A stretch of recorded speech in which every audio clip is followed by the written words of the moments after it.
ಪ್ರೇಮದಿ ಕರೆದರೆ ಬಾಯೆಂದು ಎಲ್ಲಿದ್ದರೂ ಅವನು ಆಲಿಸುವ. ಅಮ್ಮನ ಕೂಗಿಗೆ ಓಗೊಡುವ ಹಸು ಕಂದನ ಹಾಗೆ ಬಳಿ ಬರುವ. ನಿಜ ಭಕ್ತಿಗೆ ಅವನು ಸೋಲುವುದು, ತನ್ನ ಭಕ್ತರನ್ನೇ ಕಾಪಾಡುವುದು. ಭಕ್ತಿಗೆ ಅವನು ಸೋಲುವುದು, ತನ್ನ ಭಕ್ತರನ್ನೇ ಕಾಪಾಡುವುದು. ಹರಿಹರಿ ಎನ್ನುತ್ತ ನೀ ಹಾಡು, ಹರಿನಾಮದ ಮಹಿಮೆಯ ನೀ ನೋಡು. ಬಣ್ಣಿಸಲಾಗದ ಆನಂದ ನೀ ಕಾಣುವೆ ಆಗ ಓ ಕಂದ.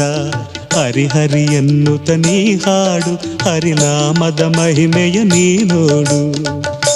ಹರಿನಾಮದ ಮಹಿಮೆಯ ನೀ ನೋಡು.